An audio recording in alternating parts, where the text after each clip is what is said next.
All right. We are live. All right. Oh, that's last time. Oh, this should be a good time Oh, for me to that's get the new one. that. All right, gonna send this out on the socials right fast.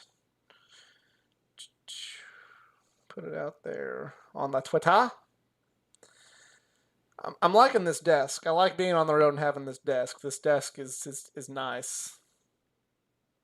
Schwanky. Schwanky, yes. All right, the Twitter knows, and All right. now.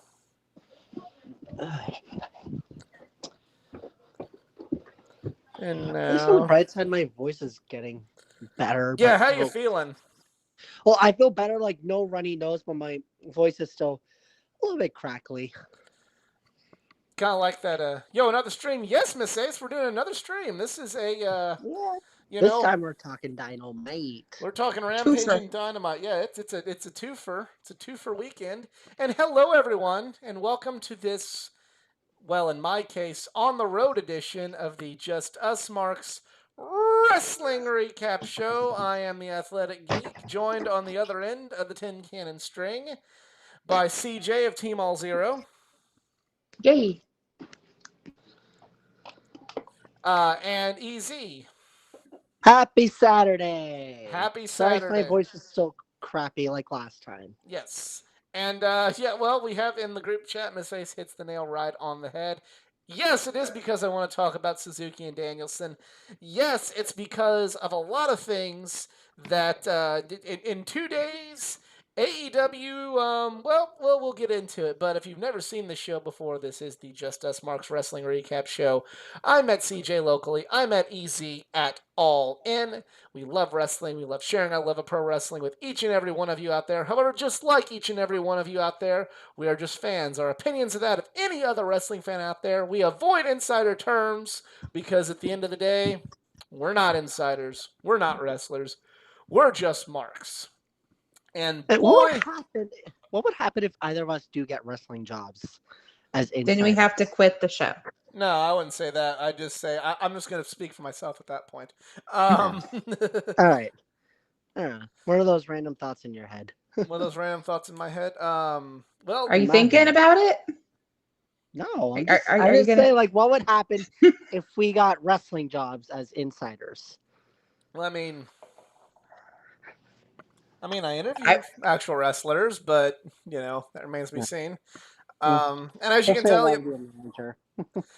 on the road, but always make sure that there's some sort of wrestling memorabilia around, including what will eventually be popped if we ever hang out again and I get 200 subscribers. This is the bottle. This is the bottle. Wait, I haven't gone on it. Wait, I just found it. Oh my god, get me on here. Let's see the bottle. Of course, there it is. That's the new bubbly. I got an OG one that's never getting popped. This is a more recent one, so we can get that one popped. But yeah, I'm gonna start with Rampage. I just want to say this for the record. Had somewhat of a controversial episode on Thursday where at least myself kind of had some not so popular things to say about AEW. But I want to say for the record, it's almost like TK heard me, because I feel like a lot of that was addressed in the following 2 days after that live stream. So I'm pretty sure that somebody is watching. Excalibur used my line on YouTube last night. I said it twice. Iron sharpens iron, and then Excalibur was on there Friday night saying that. I'm like, holy crap. So, Ricky Starks, John Silver, I love you both. Don't fight over me. Everything's okay. Okay, continue. All right, and if you're if TK, if you're listening to me, hey, you know what'd be pretty sweet if maybe you just maybe tried to sign whenever their contracts come up, Charlotte, Ember Moon, and Asuka. Hey TK, I was promised AEW in Canada because of Cody. Where is it? COVID. Otherwise Cody owes me $100. Go on C2E2 when we had the AEW panel show. He said if AEW doesn't go to Canada by the end of 2020, I get $100. Are you going to hold that against him with COVID? Maybe. Yeah. $100 is $100. Exactly.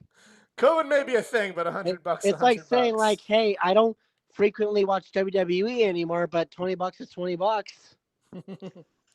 Well, we're gonna start. We're gonna start with Rampage, and we're gonna start with the buy-in. Yes, they did a buy-in for 1 hour on YouTube, and I'm just gonna say for the record, I like this idea. I want this to continue. I'm hoping and praying we at least get that for the St. Louis Rampage, because come on. That exact thing. He wants that exact thing, TK. Yeah, I want that. I'm not asking for much. I'm not asking for a bunch of stuff. I just want 2 hours of like the mainstream show and not 1 hour of it and a bunch of inconsequential matches for dark. Oh shit. I just lost the thing. Oh dear. Are we still live? It says you are. Okay. The whole the YouTube screen went off. So you're watching me. You're good. We're still good. Okay. Yep. Okay. Yeah, I just went off on my browser, but like I still got the other the string accelerator. It's confusing. I tried to shoo a fly off of my screen, and it ended up, since I have a touch screen too, it ended up like closing out the YouTube window that was up. So hopefully we're not having any issues. But yeah, I really like this idea, especially when you can't. I mean, it was counter programming. I know we touched on this a little bit on the Thursday stream. That why didn't they just add another hour? Well, I don't think they had that option of just on 1 week's notice telling the network we want another hour. But if the network can't accommodate a second hour,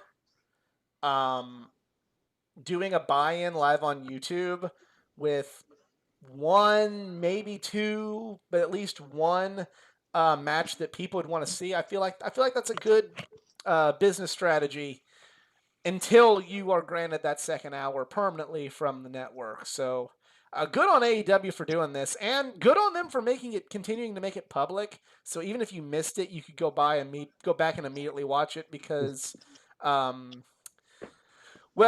the last match on that buy-in is a match of the year candidate. So let's talk about said buy-in. The first match on the card was Bobby Fish, Lee Mortuary. I like this match.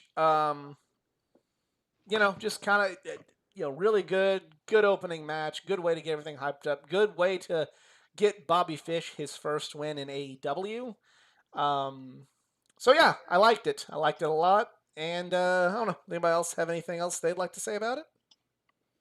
I was at hockey, but I did see what had happened, and good on Bobby Fish.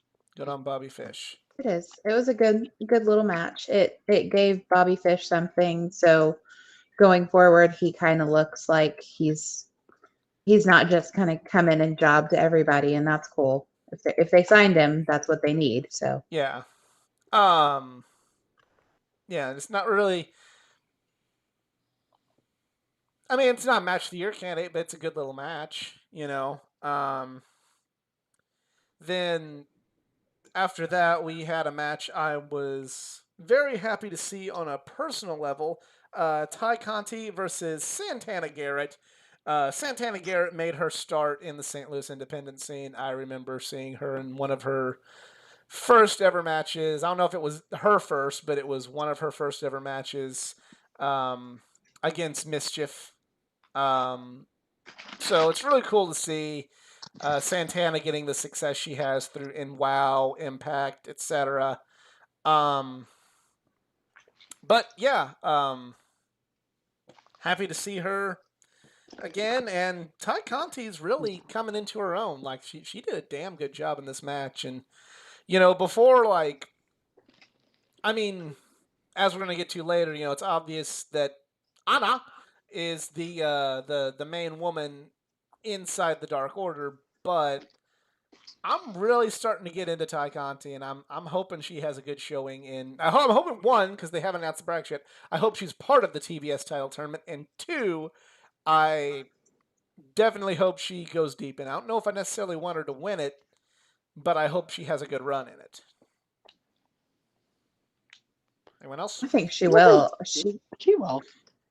Yeah, and like, credit to her because she's still super young, and she came in, what, 4 years ago max, Right. with no wrestling experience at all, and now she is in this company where she doesn't have people that are necessarily writing all of her things, and she is good. You give her a few more years and she is going to be huge in that company. Good on her. And she's adorable. Hopefully she gets like a TBS championship runner at some point. Well, sky's the limit for Ty. Easy will appreciate this reference. Ty Conti and Alex Pillow are like the like each other, like just the gender swap of each other.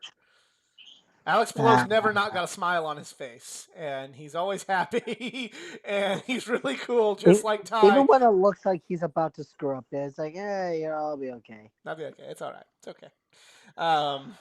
And same thing with Ty. Like when I've other than like when she's wrestling, I've never not seen that woman with a smile on her face. Like at All Out Fan Fest, at Squared Circle Expo, she was smiling the whole time. She is a lovely person. And yeah, I'm here for Ty. I'm here for Ty. And yeah. So now it's time to talk about probably the main reason that I wanted to do this stream. Bryan Danielson versus Minoru Suzuki. Dream match. Lived up to the hype. I have a lot I want to say about this match, so maybe I'll let someone else say their piece first, and then we can come back to me in this case. Again, I unfortunately didn't watch the whole match, so go watch it.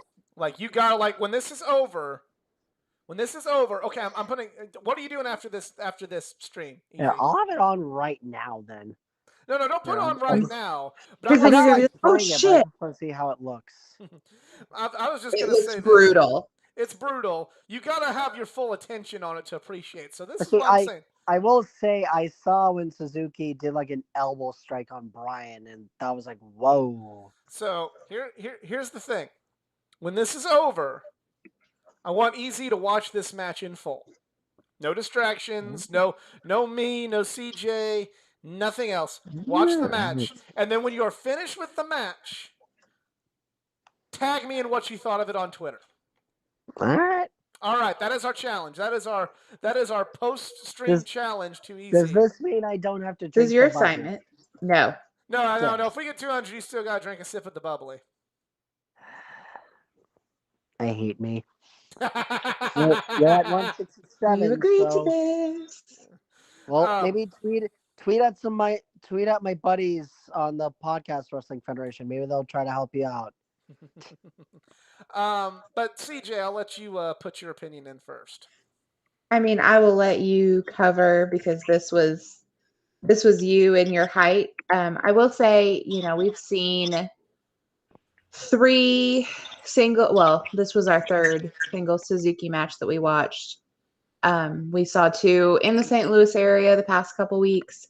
There were very similar spots in this to what we saw, and I'm assuming probably what he's been doing in the independents. And I don't take that as a knock on him because he does not speak a lot of English, and I don't know if he travels with an interpreter, but that was a substantially longer match, and good on AEW for that. but I think it's probably pretty hard to communicate. It's definitely not a calling in the ring situation. And if they did any of that, then superstars, because that cannot be easy at all. No. But yeah, I'll let you go with your well, first ode of all, to Brian. Well, first of all, here's going to be the one that's going to probably rub some people the wrong way with my comment on it. And this isn't a negative comment, but this is just going to get some people going, are you stupid? I like this more than the Omega match. I thought this was a better match than the Omega match. Maybe it was just hype. Maybe it's, me being a fanboy or whatever you want to call it. But I feel like it was as good, if not better, than the Bryan match. Now, I don't think Big Dave will agree with me, and that's how subsequently the rest of the internet is going to feel about it. Like, well, it wasn't because Dave gave it 4.5, not 5, which it is what it is. But I feel like this match was as good. This got some. I put out on Twitter last night that this whole weekend had the vibes of the old ROH double shot weekends where, you'd have like two big nights of wrestling, one right after the other, and you'd have one big match on Friday and another big match on Saturday. And, just it really gave me similar vibes to that and how ROH used to do it. And you'd have to buy the DVD to get the two big matches you wanted to see. So I like kind of the vibe. Like I got a real Ring of Honor in its prime vibe from the whole weekend, especially with this match. Got quite a almost a Joe versus Kabashi in Ring of Honor sort of feeling and atmosphere for this match. The thing I like the most about the match is, while CJ was right, we saw a lot of similar spots in the in the Davey Richards match. And what have you, there was enough of a difference. Like there was a lot more of the grappling aspect of this match, which I think differentiated just a little bit more than the Davey match. I mean, not that Davey and Suzuki didn't have grappling, but like I really like the counter hold stuff that Suzuki was doing with Bryan.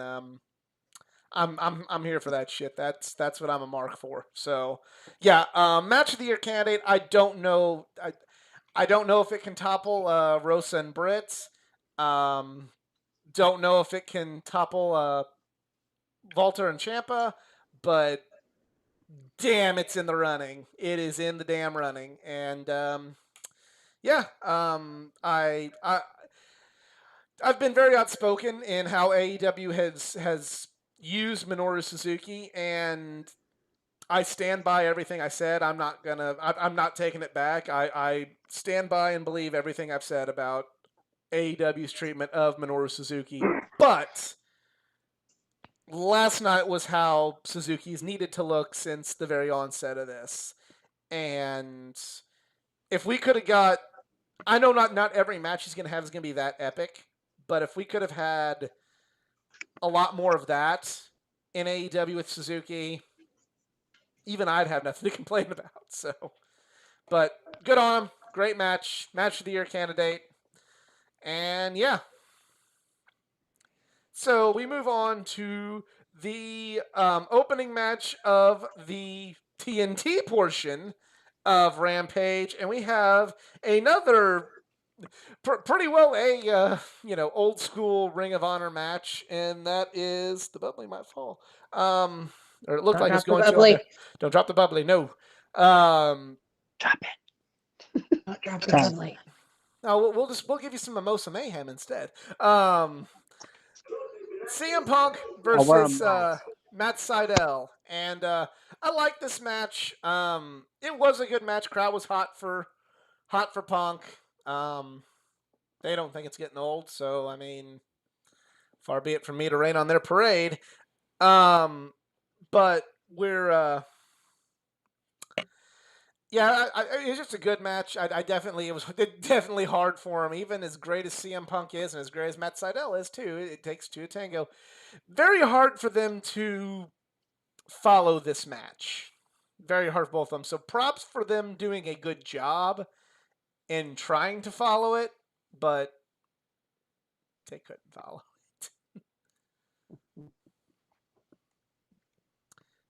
Anything else? Got some stuff in the chat. Saw Halloween Kills, not seeing Chick-fil-A and watched this match. Simply amazing. From one massacre to watching how they happen. Fair enough. That's cool. The look in Brian's eyes. Yeah, definitely. You can tell Brian is enjoying a lot of this stuff in AEW right now. You can tell. Again, kind of bringing up the ROH thing. Like, you don't have any idea how refreshing and great it feels for me as someone who's been a Brian fan since, 07 when I started following him. How awesome it is to finally hear American Dragon Bryan Danielson again. Like, it's just like I'm not taking anything away from his Daniel Bryan run, but hearing American Dragon Bryan Danielson again is damn, that feels good. You only wish we got the final countdown though. Yeah, yeah. It would have hit better. It would have. It definitely would have. I don't know. Anything else anybody wants to add about Seidel and Punk? It was a little unexpected that it went as long as it did. I kind of figured that would be more of a squash. I'm glad it wasn't. Yes, me too. It was a good little match. A nice little match. Next match is Ruby Soho versus the Bunny. I really like this match too. Ruby Soho is going to be her, Thunder Rosa, and Britt, but they're going to be the pillars of that division. And it'd only be better if my dreams come true with the three women that I mentioned coming into AEW. But Charlotte can stay where she is. Thank you. If that pipe dream never happens, then they can definitely do a good job. If Jade doesn't win the TBS championship, would you give this to Ruby Soho? That's a good question, because on one hand, Ruby can do it, but on the other, I feel like Ruby Soho needs to be kind of hovering around the women's champion, the World Women's Championship. So, or maybe like that's Jade a tough versus one. Soho at least. That's a tough one, because honestly, I don't think you put, if Britt's going to keep that title, I don't think that you put your mid-card title on another bad guy. See where I caught myself? I think you do have to put it on a babyface or good guy.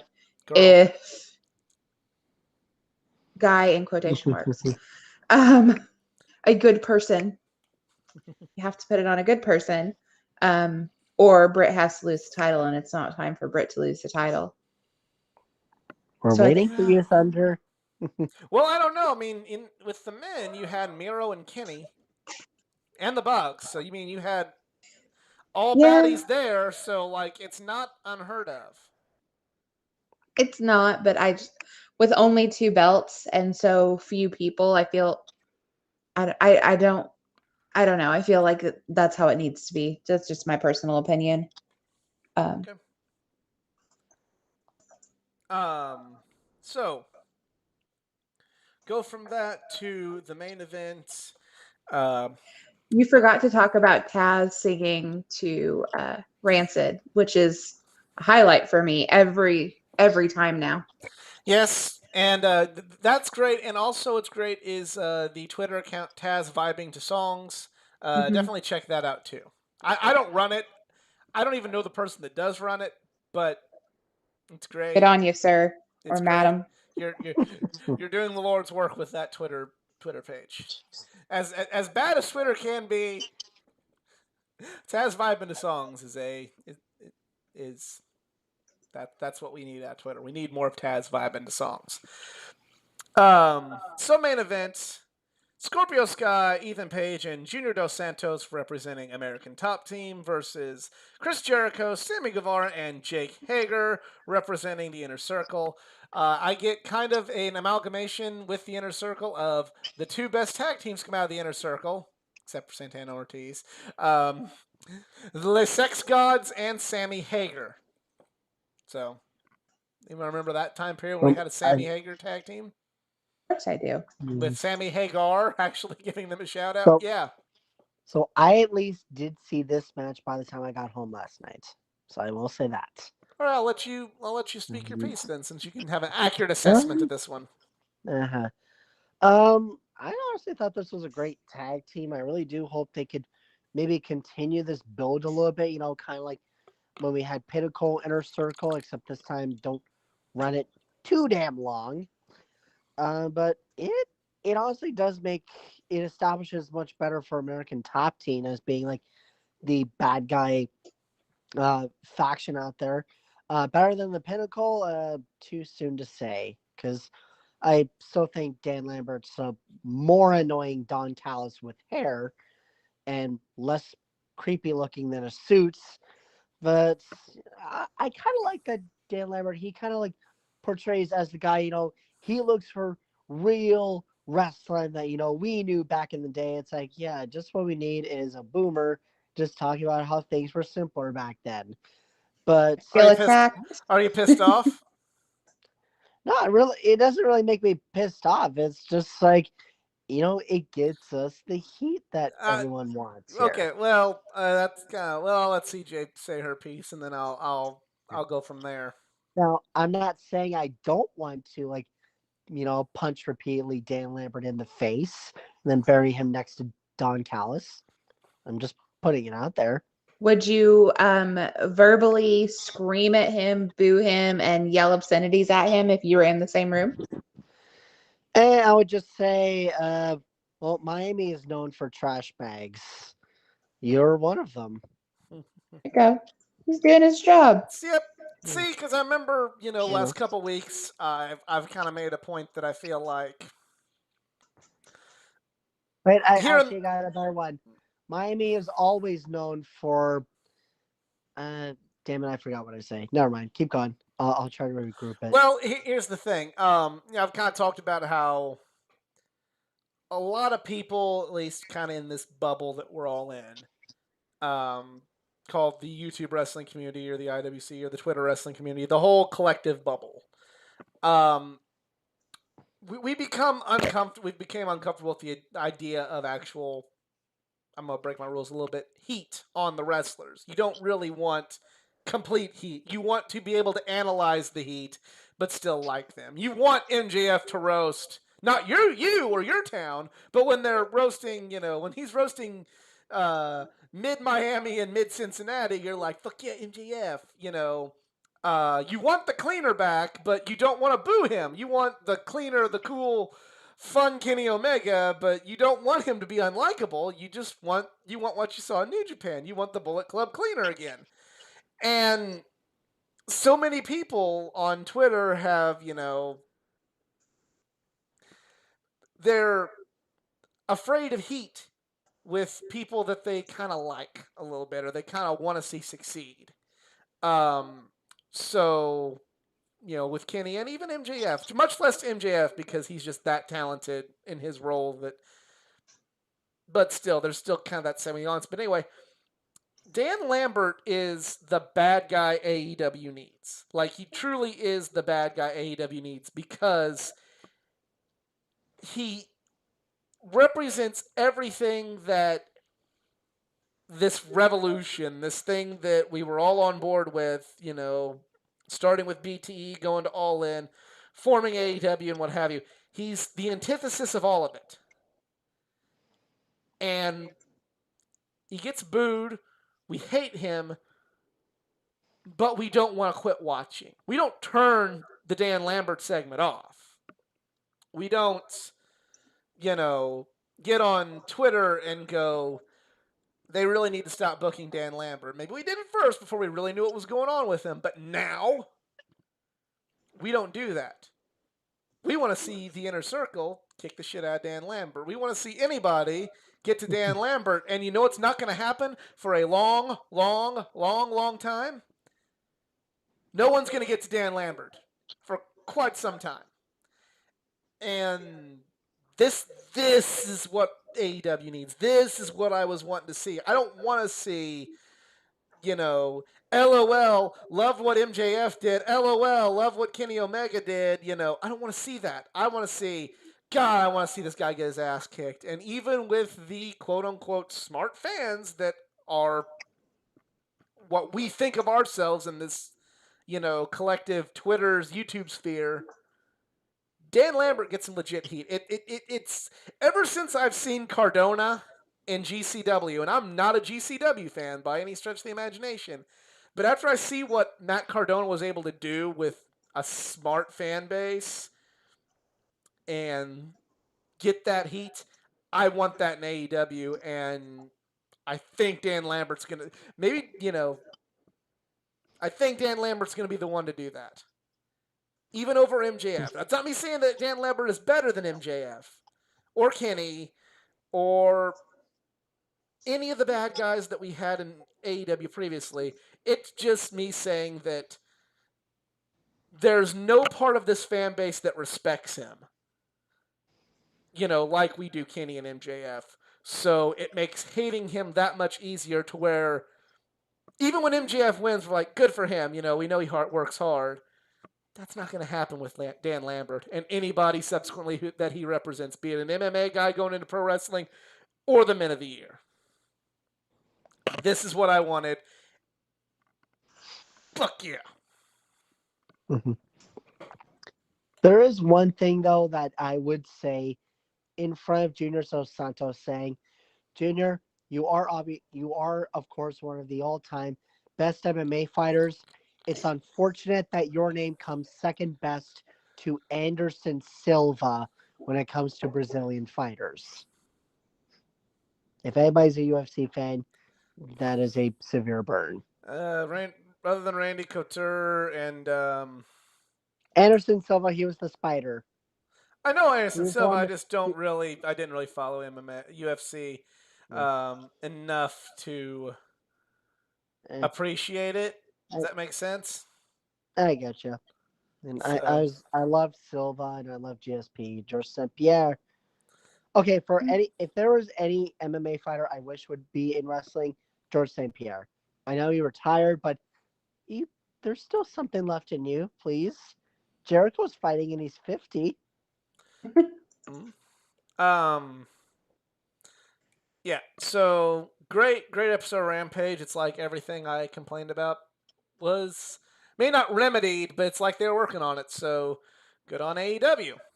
See, much like the coach I was talking about. It's like, see, this is what I want. You're improving. Yes. Anyway, time to light the fuse and bring the boom. We're going to talk about the Dynamite that just concluded about an hour and 5 minutes ago. Maybe. Yep, there it is. So first match, Malachi Black and Dante Martin. I like this match. Good match. Kind of like, I think, and there's something that happens later on in the show that'll make things make more sense.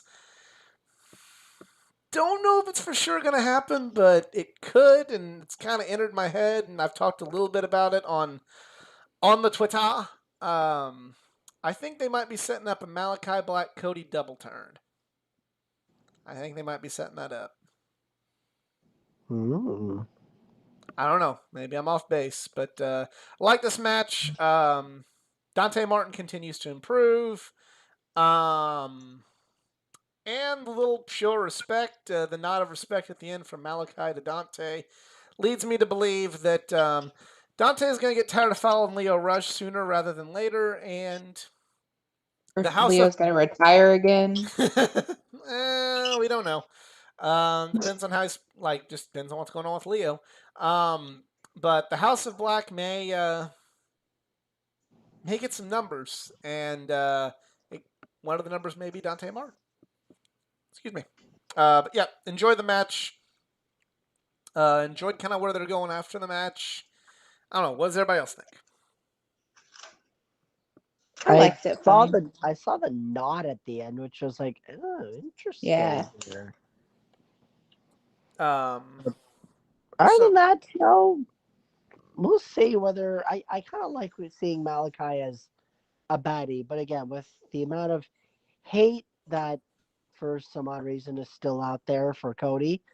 If he goes into his good guy in a little bit, I mean, okay, but I like Malachi being the villain here. He can go after other good guys. Give him a kick in the face. Like imagine if he goes after CM Punk next, or just like out of nowhere he does his back spinning heel kick onto him while he's on commentary. Wouldn't that kind of piss everybody off here and be like, hey, what are you doing? It's CM Punk. Yeah.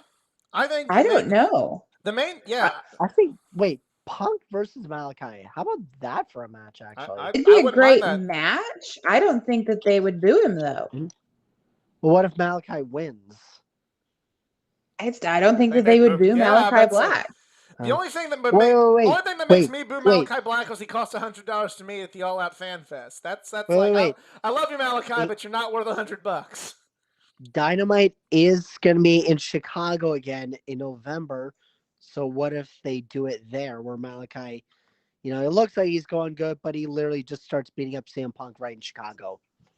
Well, then he'll get the desired reaction in Chicago, but then when the rest of the world and the people outside of the cesspool get a taste of it, maybe, or maybe he goes like Brock. He does the whole Brock Lesnar thing, just starts beating up everybody he sees, including cameramen. I'd be okay with that too. What if he beats up Tony Khan? I would hate that, not for the reasons like what we're getting ready to talk about with the guy we just talked about. But I would hate that because I really don't want Tony Khan to have that much of a presence on TV. Like, kind of him being the douchebag during the first days of the working relationship with Impact and AEW. Okay. Yeah. But I've had my fill of on-screen owners from Bischoff, even though he wasn't the owner, but still, from Bischoff to Vince to Dixie Carter to everything we've seen. Even going back since I found FMW last year and watching Shoichi Arai, the owner of FMW, become a bad guy, authority figure in FMW. Seeing all that has just made me kind of like that trope can go away for an extended period of time, and I will not be upset.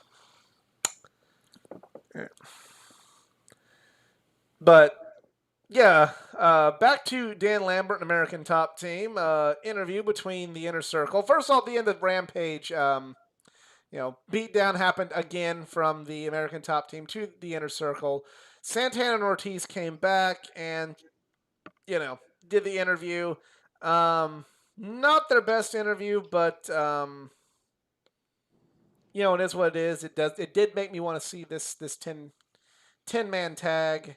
And then also they said they want championships. Sammy has the TNT championship, so we'll see where they're going with that.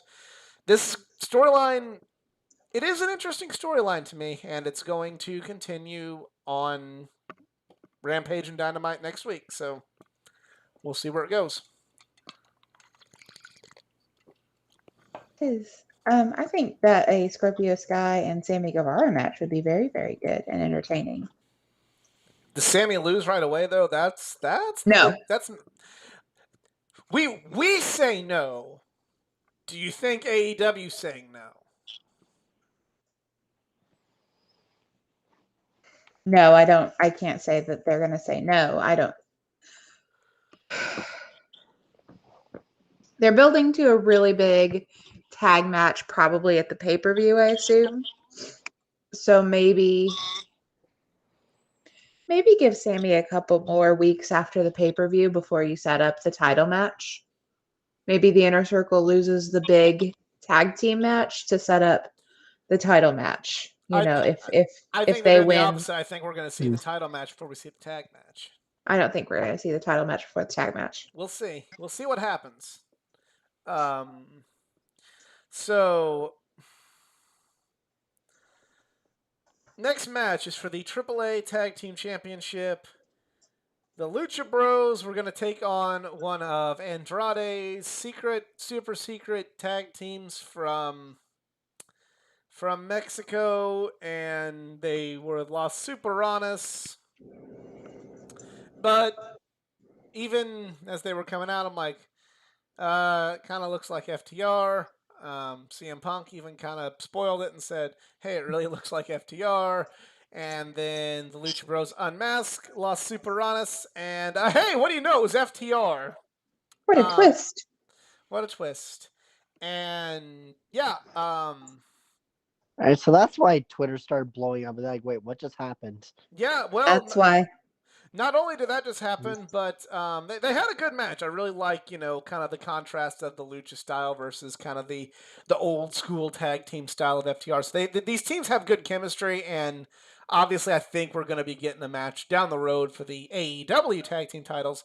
But out of nowhere, after 28 months, the AAA World Tag Team Championship has changed hands, as with some help from Tully Blanchard, FTR have defeated the Lucha Bros to win the AAA Tag Team Championships. Did not expect that. Was actually getting ready to be like, man, I really don't know how I feel about FTR losing again. They seem to lose all their big matches, and now they win this one. So that's really cool. I'm happy for FTR. They're probably my favorite modern tag team. So kudos there. I do know that a lot of people are not okay with this that I saw I was gonna say online. the next time they go to AAA, it's like you might need a bulletproof vest. And that's heat, pal. Yep. Then we go to a backstage segment with Leo Rush and Dante Martin. Leo Rush says that Dante Martin will be his new they'll be tagging together. This was just kind of what it was. Like, I didn't mind it, but it wasn't definitely definitely not the promo that we saw later on from somebody else, from another manager, but more on that later. And then Tony Schiavone interviews FTR and Andrade, and we find out from MJF that Andrade only had access to FTR for one night. So, hey, there you go. Next match, this is actually a match that I didn't see. I'm not saying this is a knock on Wheeler Yuta or Moxley, but before the match started, I had some Thai food and I need to use the bathroom. So I'm like, hey, I got time. I can use the bathroom real quick while they're making entrances. And, I might miss the first couple rest holds or feeling out process, but I'll get to see this match. Should be a good match. And I just keep hearing Wild Thing play from the bathroom, and I just keep hearing Wild Thing. I'm like, oh, Mox must be like having one of his like fuck Minoru Suzuki entrances like he did in Cincinnati, where he has to make it extra long for no fucking reason. And no, it wasn't an extra long fucking entrance. The match was just that fucking short. And what? It was nothing. It was nothing. You missed nothing. The entrances were longer than the match. You could have replayed the match over, and the entrances were longer than the match. Yeah, I'm not sure how I feel about this. Unless they're trying to turn Mox. I was gonna say Moxley heat soon. They are turning Mox. That's the only way that I can explain why he would do that. And they're probably going to have an Orange Cassidy match because he just like looked at him. He knelt down and looked at him after the match. Orange looks at everybody. I know, but it's like, oh, guess I should avenge your ass now. Honestly, it'd be like, hey, let's fight at Full Gear. See ya. I can see that. Let's fight, maybe full. I don't know. Honestly, I would like to see Moxley Orange at Full Gear. Yeah. So the next match is Adam Cole and the Young Bucks versus the Dark Order. I like this match. It's a good trios match. Um, John John Silver went crazy until he Silver got is the fucking kicked. man. John Silver was the MVP of the match. Man. And yeah, that's all there is to it. John Silver is the MVP of this match. Um, best spot of the match was when Adam Cole had the camel clutch on, and they thought they were going to go in for the double kiss from the Young Bucks, and it ended up being Silver and Reynolds. Instead, Beautiful. it was just great. Like, that's fucking wonderful. I never in my life realized. Yeah. I'm looking at the picture right now. What the hell am I looking at? I never thought I would be jealous of Adam Cole, but here I sit. Actually, I think Britt Baker might be jealous.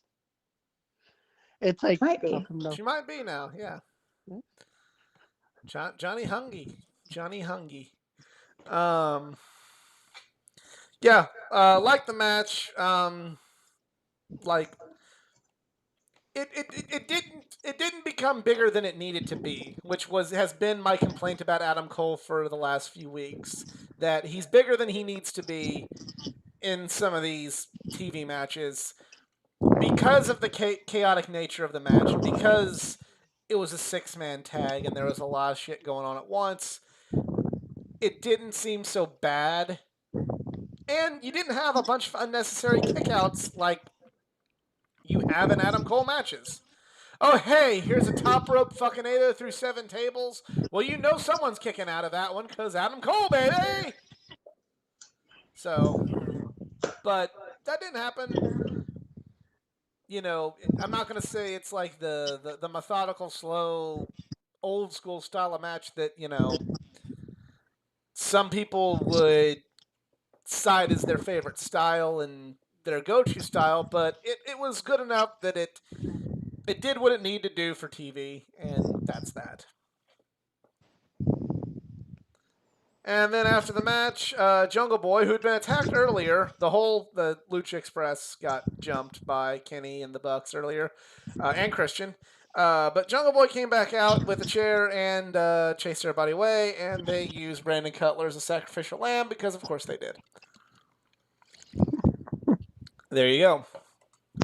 Next, we have the more of the fucking promo. You just mainline that. Put more Arn Anderson promos through my veins. God, this is so good. They're trying to kind of do the Eye of the Tiger with Cody Rhodes right now, and he shows up for training to kind of get his edge back, and basically all of his students are saying, yeah, you've let us down and you've lost your step. You're Hollywood now, and fuck you. From Red Velvet, Brock Anderson, even his own brother. And they're running drills. Cody's not keeping up with the drills. Great promo. Just go fucking watch this promo because Arn Anderson's the goddamn fucking man. So in a way, Cody's kind of turning into The Rock. How? Like Hollywood stuff. Yeah, only difference is like The Rock just went Hollywood. Like this is more like you've lost your edge. It's Rocky. It's more Rocky than The Rock. More of the original Rocky. Rocky 3. But yeah, MJF comes out for a promo in mid-Miami, as he called it. No, he comes out for a match. Yeah, he came out for a match with Darby. Yeah, that he scheduled a match with Darby. I don't know, like Darby just didn't show up for the match. Yeah. He was ready. He was prepared. Yeah, so that happens. But you know what? You know, he brings Bryce Remsburg out to count Darby out and win by forfeit if Darby doesn't show up. But just as they get to 9, greatness happens. The best thing that could possibly happens. Is it the...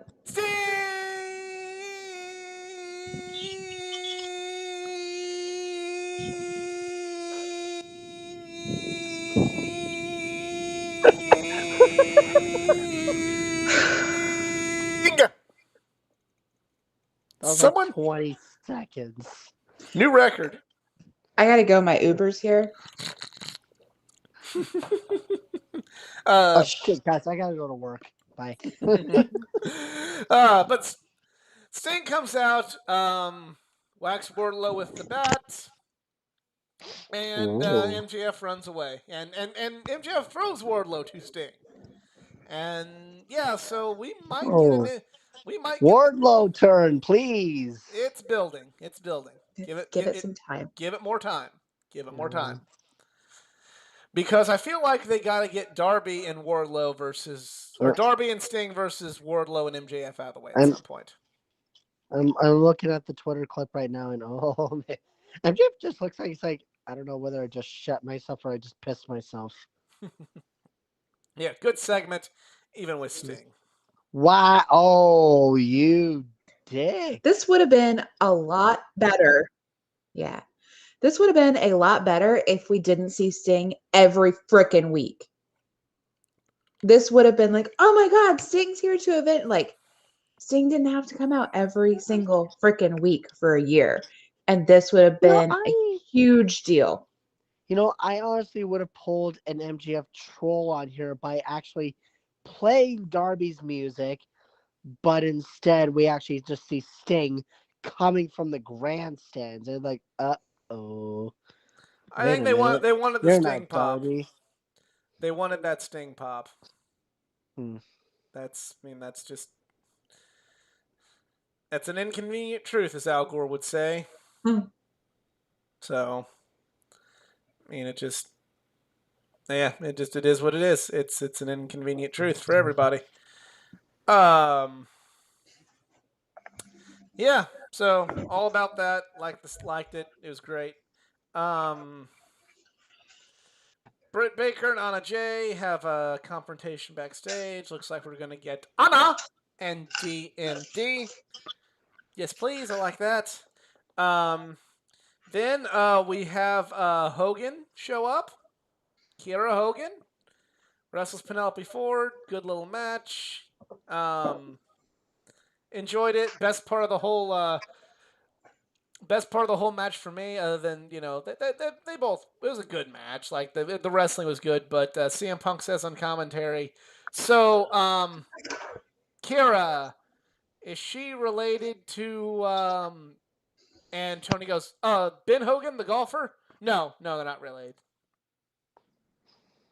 So there's that. And yeah, after that we get the main event. After that, do we not? I've lost my my format. Yes. After that, the main event. Main event: Bobby Fish versus American Dragon Bryan Danielson. Not as good as last night's match, but still damn good. Again, kind of talking about catharsis. This was a dream ROH match for me because right after about a year after Bryan left Ring of Honor was about the time Bobby Fish came into Ring of Honor, and I remember just seeing how that was my first real exposure to Bobby Fish, and they'd wrestled before, but on other independents. But I remember just kind of thinking man, it'd be great if we could get this in ROH ring. That's what I'm thinking in 2010, 2011. So even though we're not getting it in a Ring of Honor ring, we're getting it in AEW with former ROH senior official Paul Turner. So it's well, hey, Ring of Honor sucks now, but the best of Ring of Honor is in AEW, and here's Paul Turner even. So here you go. Here's that dream match you wanted 11 years ago. So yeah, good stuff. Really liked the finish though. They kept working each other's legs really well, and then Bryan just cinches in a great heel hook, and they don't have. I'm not saying this is a trope I dislike in wrestling, but with submission holds in pro wrestling are a lot different than submission holds in MMA. And if you get a heel hook or an armbar put in an MMA, it's not in that long, and you're tapping. But in wrestling, there's the, which is fine because it's entertainment. And you need that drama, and you want to get the crowd into it, and that's great, and I don't have a problem with it at all. But because wrestling normally does it that way, that's why I really enjoyed how they did it tonight. By just as soon as Brian gets the heel hook in, a couple seconds, Fish is done. Just because you don't normally see the immediate tap out in pro wrestling, it makes when the immediate tap out happens mean that much more. It makes Brian feel that much more dangerous. It makes his heel hook seem that much more dangerous. We're getting ready to start the brackets for this, number one contenders tournament, and Brian's wrestling Dustin Rhodes, and every match now with Brian, you're wondering, well, is he going to go for cow mutilation? Is he going to go for the label locks? Is he going to go for a heel hook? Is he going to go for a running knee? Is he going to kick your fucking head in? There's 5 ways right there that you can see Brian Danielson win matches. When's the last time we really, really had a wrestler where you got to be looking out for 5 different finishing moves? It's been a while. I don't know. I'll pass everything. As the iceberg would say, now I'm going to pass this along to you. What do you guys think? I thought it was good. It wasn't, after last night, it wasn't it. They could have done with not doing this the day after, let things breathe a little bit, and I think it probably would have gone over a little bit better. Maybe Brian was a little tired too. I would imagine I would have been. Oh yeah, and hurt after that match. Yeah, little sore, little tender. I think it could have been better, but it wasn't bad at all. No. And hopefully easy. Hopefully you DVR'd this because you should watch this one as well. You watch this whole show. All the spoilers. No, it's called. I watched the YouTube clips. So I'll just wait for that. You gotta watch at least this match in its full. You gotta watch at least this match in full. Yeah, I got back from a very dramatic hockey game, where we blew a 3-goal lead and yet we won in overtime. What hockey team's in Cleveland? They have an expansion team? No, it's the minor leagues. Oh, okay. We actually got great attendance. That's cool. Yeah. Good for is it the good for minor league hockey? Good for minor league hockey. Exactly. Good for Cleveland. Good for Cleveland. I always say that the Cleveland Monsters is the only team in Cleveland that does not give me depression. Unlike the other pro sports teams that they have here. Aren't the Browns, I don't really follow pro football as close as I used to. Aren't the Browns doing good this year? Yeah, but it's still the Browns. Didn't they make the playoffs not too long ago? Or have a good year or something? Pittsburgh, and then we found a way to mess that up. Oh, okay. I don't know. We lost in the playoffs. I kind of... But you made it! But you made it! Cleveland making it, that's a big fucking deal. At least using the same logic I had 10 years ago with pro football. You're talking to someone who's more of a hardcore Patriots fan. How are they doing this year? The only thing I know about the Patriots is, I guess it was Tom Brady, which hurts me to say, but that's kind of the vibe I'm getting from the Patriots. It wasn't Belichick, it was Brady. We did beat Houston last week. That's so fair. we're 2-3, so we're getting there. It's a slow start, and Mac Jones will still be the new leader. It's like Brady was Darth Vader, and Mac Jones is our Kylo Ren. He'll lead us there. Okay. Just hopefully will not give us a very bad trilogy finale. Mm-hmm. Yeah. And for me, the only thing that I know is it was okay. Jordan Tiamu no longer plays for the Chiefs, so maybe when The Rock brings the XFL back, hey Jordan, come back to the Hawks, my man. Come back to the Battle Hawks. Let's caca and finish the mission whenever this gets back. So, I want to thank you all But please stay away from Toronto. We don't want American football. Yeah, you do. No, we don't. Sure you do. No, we don't. Sure you do. No fucking way that we need the Bills, because No, you don't need the Bills. You just want we got the Canadian Football League. That's all we need. You know what you should do? You know what the XFL should do? They should have enough teams so they balance with the Canadian Football League, And then No. after the XFL playoffs crowns their champion and the CFL crowns their champion, they play each other for the World Football Championship. But here's the thing. Canadian football has different rules than American football. You play American rules because, we're the Because ones America. Because we created the fucking shit, the football. Yeah. All right. Well, we want to thank everybody for watching this At least I second still night have stream. a football team in my city. Yeah. Ouch. We have a football team in our city. Yeah, that's not playing.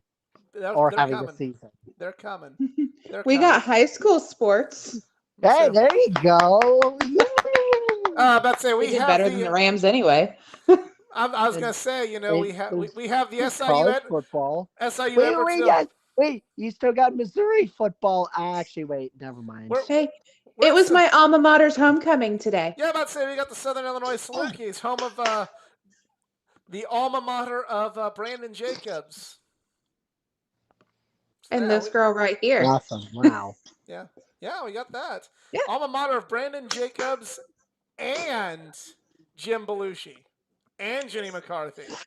And Macho Man Randy Savage. Yeah, and Macho Man Randy Savage, bitches. Burying the lead, bro. I don't think Jim Belushi is really something to brag about. We do. We do. We love Jim Belushi. Because according to Jim, but hello? Because the Animal House movie is based on their time at SIU. Yeah. And that's probably not a thing to brag about hardcore because it's definitely a party school, but it's fine. The better brother, John Belushi, was in Animal House, not Jim. But Jim's cool. I like John Belushi. Jenny McCarthy, she's Jenny McCarthy. But Macho Man Randy Savage, though. I mean, come on. Dig it. But yeah, if you enjoyed, please like, share, subscribe for more content, not just from the world of pro wrestling, but from the world of comic books, gaming, anime, and all things geek culture. Follow me on social media, facebook.com/athleticgeek9, Twitter athletic_geek9, Instagram athleticgeek9. I am on Patreon if you'd like to help improve this channel financially. So maybe I could buy something like this desk for when I'm not on the road. Like have a desk at Athletic Geek HQ, like a long desk, and we can get a better camera and place it up so you can see me at the desk and then see all my shit in the background.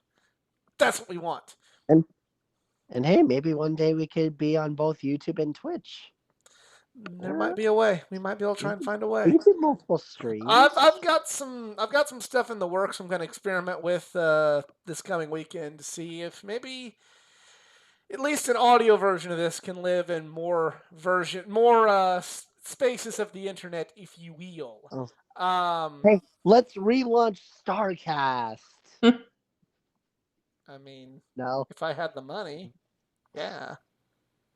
I had the money and I could book, Cody and Tully Blanchard and the Kota Ibushi and Pentagon. Yeah, I'd love to relaunch Starcast. CJ, you got social media? Let's hope it's better prepared. Yeah. I got a Twitter at CJTeamall0. And Easy, I know you've got social media. Yes. Find me at the Twitter at Eric Zarens. And once again, a shout out to the Podcast Wrestling Federation because you guys support your local podcasts here and there.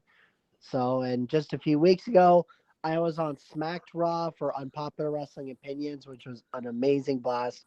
And I think I gave Athletic Geek maybe a small little subscriber spike. And since then, we've been stuck at 167. So let's make it to 199 by the time we get to make it to 205. 199. Yeah, 199. Yeah, 205. Right. 199. Yeah. I'll tell you what. I'll tell you what we'll do, Easy.